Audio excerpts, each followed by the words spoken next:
আল্লাহ বলবেন ইখসাউ ফিহা ওয়ালা তুকাল্লিমুন, আল্লাহ বলবে লাঞ্ছিত অবস্থায় জাহান্নামে থাক, কোনো কথা বলবি না। তাদেরকে পানি দেওয়া হবে, ওই পানির মধ্যে লোহার কাঁটা থাকবে। এই লোহার কাঁটাযুক্ত পানি যখন তাদেরকে দেওয়া হবে, ফাইদা দানাত মিন উজুহিহিম, এই লোহার কাঁটাযুক্ত পানিগুলা যখন মুখের সামনে নেওয়া হবে, এত গরম পানি, পানির গরমে সাওয়াত উজুহাহুম, পানি পান করবে না, পান করার আগে শুধু গরমে ওই গরমটা তাদের চেহারা জ্বালায়া দিবে।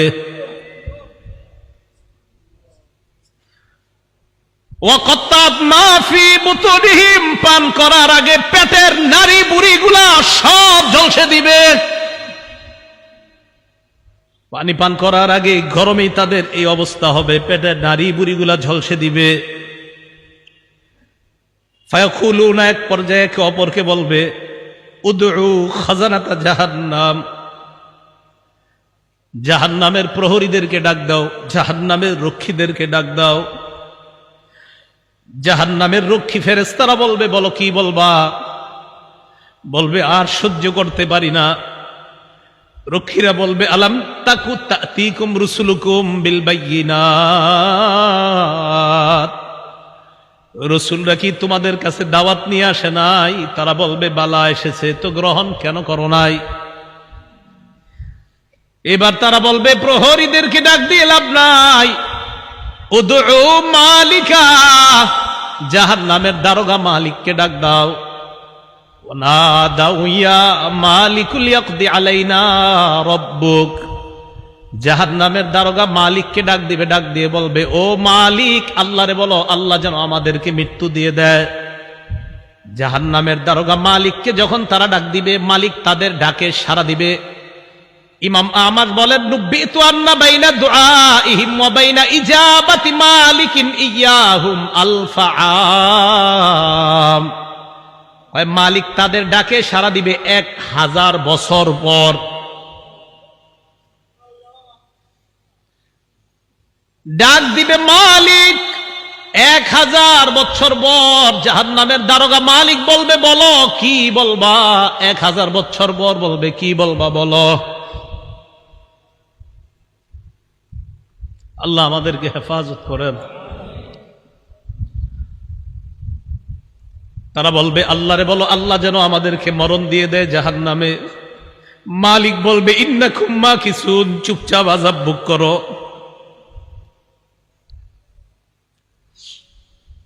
এবার তারা বলবে জাহান্নামীর প্রহরীদেরকে ডাক দিয়ে লাভ হয় নাই, মালিককেও ডাক দিয়ে লাভ হয় নাই। উদউ রাব্বাকুম ইখাফফিফ আন্না ইয়াওমান মিনাল আযাব, রবকে ডাক দাও, রব আমাদের আযাব হালকা করে দিবে। কেন না রবের চাইতে দয়ালু আর কেউ না। এবার তারা ডাক দিবে আল্লাহকে, আল্লাহকে ডাক দেওয়ার পর তারা বলবে, সূরা মুমিনুনের মধ্যে আল্লাহ বলেন রব্বানা গলাবাত আলাইনা শিকওয়াতুনা, এরা ডাক দিয়ে বলবে আল্লাহ আমাদের হতভাগ্যা, আমাদের দুর্ভাগ্য আমাদের উপর বিজয় লাভ করছে। দুর্ভাগ্যদের অন্তর্ভুক্ত হওয়া যাবে না। আপনি জানেন না এই আয়াতটা আমি কতবার তেলাওয়াত করি, যখন সামনে আসে আমার এই আয়াত, কি অবস্থাটা হবে। জাহান্নামীরা বলবে আল্লাহ আমাদের দুর্ভাগ্য, আমরা দুর্ভাগা হওয়ার কারণে আজকে আমাদের উপর, আমাদের এই দুর্ভাগা হওয়াটা আমাদের উপর বিজয় লাভ করছে। দুনিয়াতে আপনার কথা শুনি নাই। ওয়া কুন্না কওমান দাল্লিন, আল্লাহ আমরা ছিলাম পথভ্রষ্ট সম্প্রদায়। রব্বানা আখরিজনা মিনহা, আল্লাহ আমাদেরকে বের করে দেন না এখান থেকে। ফাইন উদনা ফাইন্না যালিমুন, আল্লাহ একবার বের করে দেখেন, আমরা যদি আর খারাপ কাজ করি আমরা জালেম, আমরা আর খারাপ কাজ করব না। এই কথা বলার পর আল্লাহ যেই জবাবটা দিবেন, আল্লাহ বলবেন ইখসাউ ফিহা ওয়ালা তুকাল্লিমুন, আল্লাহ বলবে লাঞ্ছিত অবস্থায় জাহান্নামে থাক, কোনো কথা বলবি না।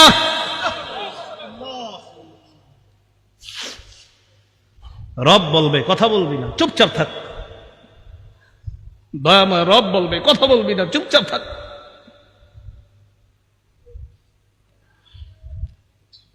আমি তোমাদেরকে কি সতর্ক করি নাই? আপনারা জানেন যে ফেরেশতারা এটা বলছেন আল্লাহ যখন বলবে লাঞ্ছিত অবস্থায় চুপচাপ কোনো কথা বলবি না। বহুত পেরেশানির মধ্যে পড়ে যায় আয়াত যখন পড়ি। রব যখন বলবে কোনো কথা নাই, কি অবস্থা হবে?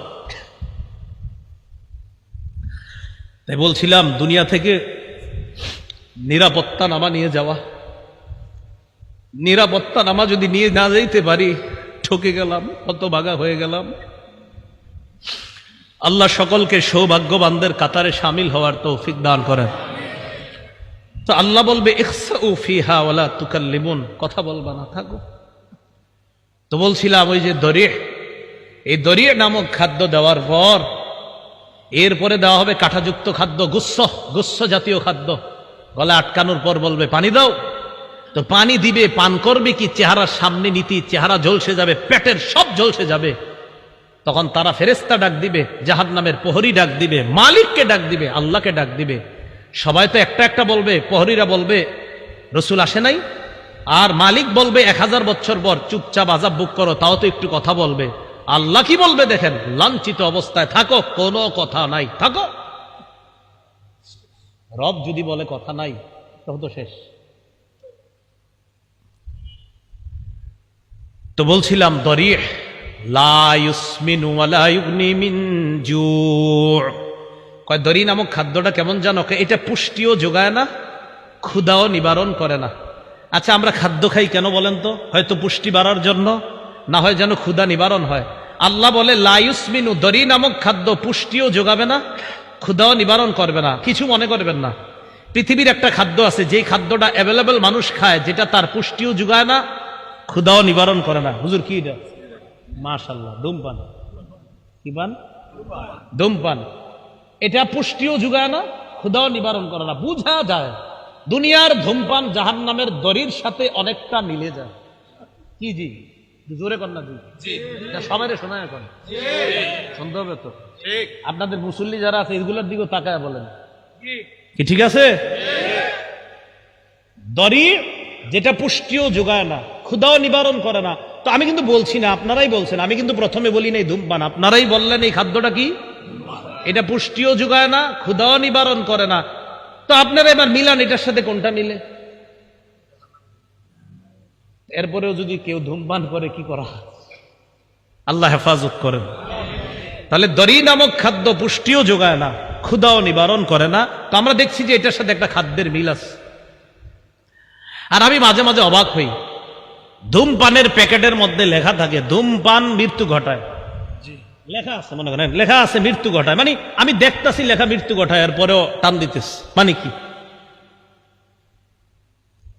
আল্লাহ আমাদের সকলকে এই দুনিয়াতে থাকতেই আমি আপনি সহ আমরা সবাই যেন একদম কবর থেকেই নিরাপদ হয়ে যেন আমরা কিয়ামতের মাঠে গিয়ে রহমতের চাদরে ঢেকে যেন আল্লাহ আমাদেরকে পুলসিরাত পার করে দেয়।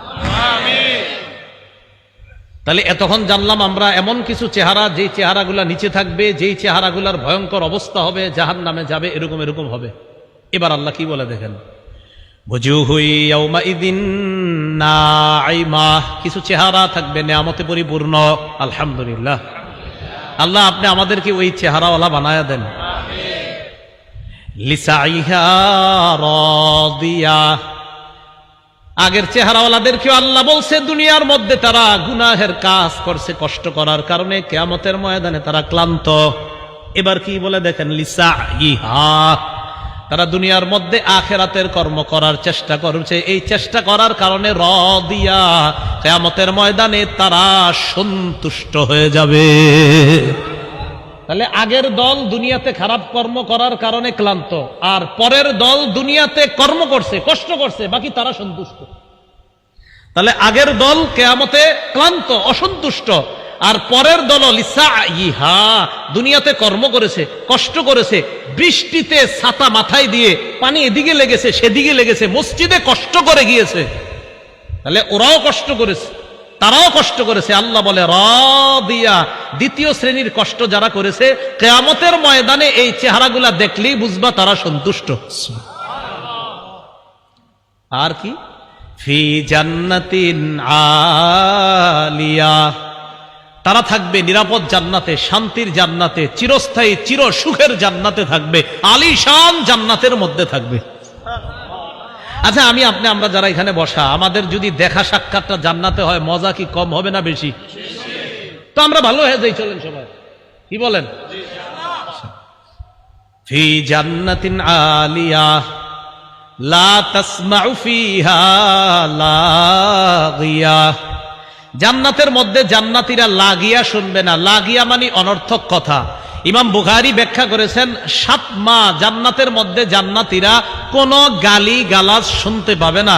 দুনিয়াতে আমরা অনেক কিছু শুনছি, ইমাম সাহেবরা শোনে, খতিবরাও শোনে, মাদ্রাসার মুতামিম সাহেবরাও শোনে, কত মানুষের কত কথা শোনে। ইনশাল্লাহ হুজুররা একটু নিশ্চিত থাকেন, একটু কষ্ট করেন, জান্নাতে অন্তত এই গালিগালা শুনতে হবে না।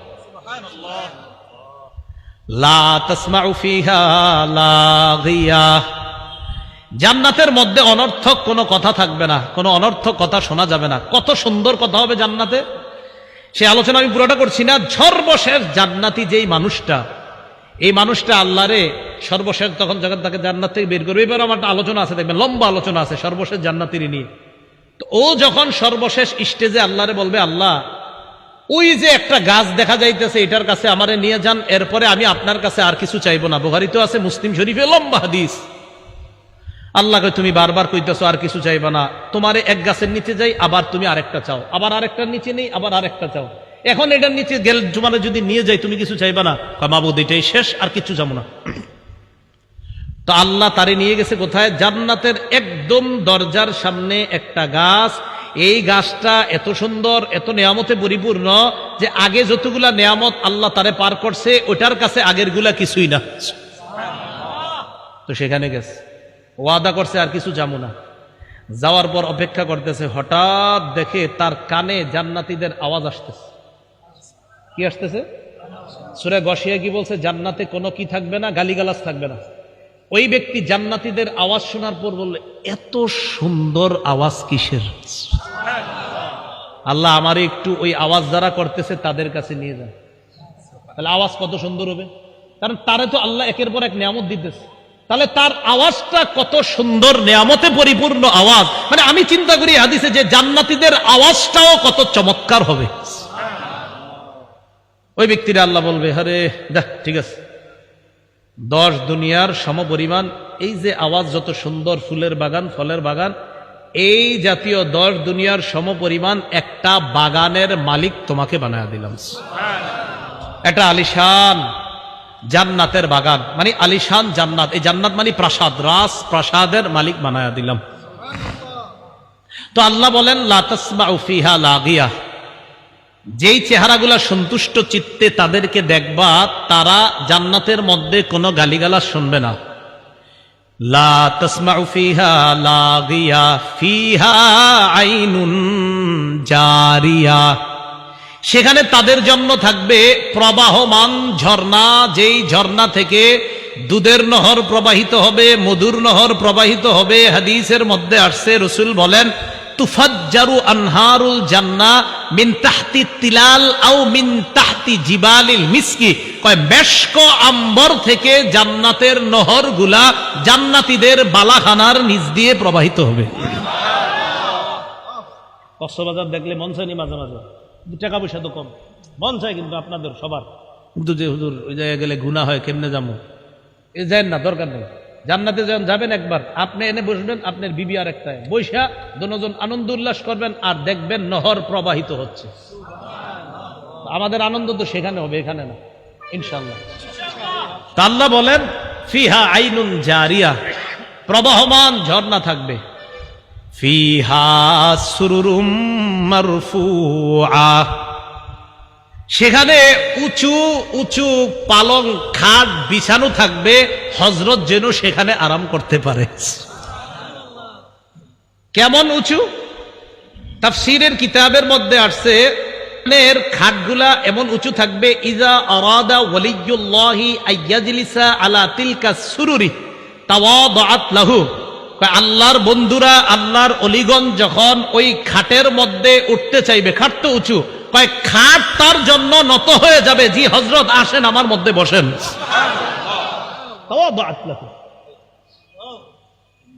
ফিহা সুরুরুম মারফুআতু ওয়া আকওয়াবুম মাওদুআ। তো খাটে বসবেন, বসার পর দুনিয়াতে তো বিভিন্ন জন তারা বিভিন্ন মত টান দিছে যে ভাবসাব, আল্লাহ পাক রব্বুল আলামিন তো আপনাকেও দিবে যে তুমি তো দুনিয়াতে এই মদ টদ ছুঁয়েও দেখো নাই, তোমাকেও সেখানে শরাবান তহুরা পরিবেশন করে গ্লাসের মধ্যে ওই শরাব দিয়ে ফিহা আকওয়াবুম মাওদুআ, তোমার সামনে ওই শরাবান তহুরা যুক্ত ওইটা পরিপূর্ণ গ্লাসগুলা তোমার সামনে সাজানো থাকবে। নাও তুমি আর তোমার বিবি পান করতে থাকো। এজন্য বলছি একবার চলেন, কষ্টে কোনো মতে যাই, তাই গুনাহ করা যাবে না, ঠিক আছে না ইনশাআল্লাহ? গুনাহ আজকে থেকে ছেড়ে দেব ইনশাআল্লাহ। কালকে এই মুহূর্তে আমি যে কবরে থাকতে পারি, আপনি কবরে থাকতে পারেন, তো কি দরকার আছে, যেহেতু মরে যাবই তো কষ্ট কোনো মতে গুনাহ থেকে বাঁচি, বাস গুনাহ থেকে বাইচা মরবো ইনশাআল্লাহ। ওয়া নামারিকু মাসফুফা, তো খাটে বসে রয়েছেন আপনি আর সামনে আপনার গ্লাস টালাস দেওয়া, এখন আপনি শরাবান তহুরা পান করবেন, তো একটু হেলান দেওয়া তো দরকার। আল্লাহ বলে ওয়া নামারিকু মাসফুফা, আরে কোনটা হেলান দিবা, সারি সারি বালিশ বিছানো থাকবে। যাও। ওয়া যারাবিয়্যু মাবসুসা, আচ্ছা তুমি যে তোমার খাটটায় গিয়ে উঠবা, টাইলসে পাড়া দিয়ে হাঁটবা, আরে না না, তোমার জন্য গালিচা বিছানো থাকবে, ওই গালিচার উপর হেঁটে হেঁটে তুমি তোমার ওই পালঙের মধ্যে বসে তুমি ওই সারি সারি যে বালিশগুলো আছে সেখানে তুমি হেলান দিয়ে বসবা। এইগুলা বলার পর আল্লাহ পাক রব্বুল আলামিন বলে যে এখন মানুষ মনে করতে পারে আচ্ছা আল্লাহ কি এগুলা দিবে, মনে করতে পারে যে এত বড় বড় খাট পালং ইত্যাদি, তা আল্লাহ বলে মিয়া চিন্তা করো না, আফালা ইয়ানজুরুনা ইলাল ইবিলি কাইফা খুলিকাত, তারা কি দেখে না ওটের দিকে, ওট কিভাবে সৃষ্টি করা হয়েছে, একটু ওটের দিকে দেখে না? ওয়া ইলাস সামাই কাইফা রুফিআত, আকাশের দিকে তাকায় না, আকাশ কিভাবে উঁচু করে রাখা হয়েছে? আচ্ছা একটু খুঁজি আমরা দেখি কোথায় খাম্বা আছে আকাশের, আসেনি না? খোঁজেন না একটু, আমরা দেখি আসেনি খাম্বা, নাই তো এইভাবে রয়েছে কেমন? এটা জোরে বলেন, কে রাখছে? কে রাখছে এইভাবে? আল্লাহ বলেন ওয়া ইলাস সামাই কাইফা রুফিআত, আরে খুঁটি ছাড়া আসমান যদি আমি এইভাবে রাখতে পারি, আর তোমাদেরকে এই নিয়ামতে পরিপূর্ণ জান্নাত দেওয়া তো আমার কাছে কোনো ব্যাপার না। ওয়া ইলাল জিবালি কাইফা নুসিবাত, খুব মন দিয়ে এই জায়গাটা বুঝেন, ওলামা হযরত আছেন, প্রথমে ওটের কথা বলছে, পরে আকাশের কথা, পরে পাহাড়ের কথা। কেন আগে ওটের কথা কেন? ওটের উপরে বৈশা, যখন আপনি ওটের উপরে বসবেন, বৈশাই একটু তাকান, আসমান দেখা যায়। ওট যখন চালাবেন, ওট সাধারণত পাহাড়ি অঞ্চলে চালানো হয়, আশেপাশে তাকায় দেখেন পাহাড়। তাই আল্লাহ বললেন তারা কি ওটের দিকে তাকায় না আরবের মানুষগুলা? তো ওটের উপরে বৈশা, এরপরে কি আকাশের দিকে তাকায় না? আসমান খুঁটি ছাড়া। আচ্ছা ঠিক আছে, চলতে চলতে ওয়াইলাল জিবালি, তারা কি পাহাড়ের দিকে তাকায় না? কাইফা নুসিবাত, কিভাবে পাহাড়টা স্থাপন করা হয়েছে। আচ্ছা তারা যে জমিনের উপর চলতেছে, ওয়াইলাল আরদি কাইফা সুতিহাত, জমিনের দিকে তাকায় না যে জমিনটা কিভাবে বিছিয়ে রাখা হয়েছে, আমি আল্লাহ বিছিয়ে দিলাম। আর ওই বিছানো জমিনের উপর তো তুমি ওটের মধ্যে আরোহণ করে আসমান আর পাহাড়গুলা দেখতে পাচ্ছ। তো এইগুলা দেখে তুমি কি বুঝো না আমি যে জান্নাত দিব? এরপরে আল্লাহ বলেন ফাযাক্কির, তো নবীজি সাল্লাল্লাহু আলাইহি সাল্লাম একটু চিন্তিত, আহারে আমি এত দাওয়াত দেই, কাফেররা কেন গ্রহণ করে না? কথার কথা, যেমন আজকে আপনারা আমি চাইছি যে এমন ভাবে বুঝাই যেন আজকে থেকে আর কেউ গুনাহ না করেন। তো এরপরেও যদি কালকে গুনাহ করেন হইতে পারে কষ্ট লাগবে, আরে তো ভাবে কইলাম এরপরে গুনাহ করে। তো নবীজি দাওয়াত দেয়, এরপরে অনেকে দাওয়াত গ্রহণ করে না, কষ্ট লাগে যে আমি এত করে বুঝাই, গ্রহণ করে না কেন? আল্লাহ বললেন ফাযাক্কির, নবী আপনার কাজ, আপনি শুধু ওয়াজ করতে থাকেন। সুবহানাল্লাহ, আপনার কাজ ফাযাক্কির, আপনি শুধু ওয়াজ করতে থাকেন। ইন্নামা আনতা মুযাক্কির, আপনি উপদেশ দিতে থাকেন, আপনি ওয়াজ করতে থাকেন, আপনি শুধু ওয়াজকারী, শুধু উপদেশ দাতা। লাস্তা আলাইহিম বিমুসাইতির, আপনি তাদেরকে জোর করে কিছু মানাবেন আমি এই জন্য আপনারে পাঠাই নেই। আপনার কাজ শুধু বলা, গ্রহণ করবে না না করবে এটা আপনার দায়িত্ব না, আপনি শুধু ওয়াজ করার কাজ। লাস্তা আলাইহিম বিমুসাইতির, আপনি তাদের উপর নিয়ন্ত্রক নন, আপনি তাদের উপর বাধ্য না, আতে তারা গ্রহণ করতেই হবে। আপনার কাজ ওয়াজ করা। বলেন আপনার কাজ কি? তো এখন যদি এই যুগে কেউ বলেন হুজুর এত ওয়াজ করেন কি লাভ, এত এত ওয়াজ করেন আসেনি। আমাদের কাজ কি শুধু পৌঁছায় দেওয়া, খতিব সাহেবের কাজ কি শুধু আর দোয়া করা। হ্যাঁ, দোয়া করা যে আল্লাহ কবুল যেন করে, আল্লাহ মানুষগুলা যেন কথাগুলা মানে, আল্লাহ মানুষগুলা যেন কথাগুলা মানে, বাস এতটুকু কাজ। বাকি হেদায়েত সে পাবে না পাবে এটা আল্লাহ জানে। তো আল্লাহ বলেন ইল্লা মান তাওয়াল্লা ওয়া কাফার, যে ব্যক্তি আপনার দাওয়াত গ্রহণ না করে মুখ ফিরিয়ে নিবে, ওয়া কাফার আর কুফরি করবে, ফায়ুআযযিবুহুল্লাহুল আযাবাল আকবার, আল্লাহ তাকে বড় আযাব দিবে, বড় শাস্তি দিবে। ইন্না ইলাইনা ইয়াবাহুম, তাদের সবাইকে জানায়া দেন আমার কাছেই সকলে ফিরে আসতে হবে। সুম্মা ইন্না আলাইনা হিসাবাহুম, এরপর আমার দায়িত্ব তাদের হিসাব নেওয়া, আমি আল্লাহ তাদের হিসাব নিব। মনে রাখবেন ভাই, রাসূলুল্লাহ সাল্লাল্লাহু আলাইহি ওয়াসাল্লাম বলেন মান হুসিবা উযিবা, হিসাব যদি পুঙ্খানু নিয়ে নেওয়াই হয় শাস্তি থেকে কেউ রেহাই পাবে না। আল্লাহ আমাদের সকলকে সূরা গাশিয়ার যে কথাগুলা, মূল কথাগুলা, আমাদের আজকের মূল আলোচনা যেটা জানলাম, সূরা গাশিয়ায় আমরা মোটামুটি ভাবে বিস্তারিত ভাবে দুই শ্রেণীর কথা জানলাম। এক শ্রেণী জাহান্নামী, আরেক শ্রেণী জান্নাতি। জাহান্নামীদের চেহারাগুলা বড় ভয়ঙ্কর পরিস্থিতির সম্মুখীন হবে, জান্নাতীদের চেহারাগুলা বড় হাস্যোজ্জ্বল হয়ে যাবে। জাহান্নামীরা দরি নামক ভয়ঙ্কর এক খাদ্যের সম্মুখীন হবে, জান্নাতীরা আলিশান জান্নাতে প্রবেশ করে শরাবান তাহুরা সহ বিভিন্ন নেয়ামতের সম্মুখীন হবে। আল্লাহ আমাদের সকলকে সৌভাগ্যবান তথা জান্নাতীদের অন্তর্ভুক্ত যেন দুনিয়াতে থেকেই নামটা লিখিয়ে যেতে পারি, আল্লাহ তৌফিক দান করেন। সর্বশেষ আমাদের সকলের সাক্ষাৎ যেন আল্লাহ আবার জান্নাতে করিয়ে দেয়। আল্লাহ আমাদের সকলকে কবুল করে নেন। আমিন। ওয়া আখিরু দাওয়ানা আনিল হামদুলিল্লাহি রাব্বিল আলামিন।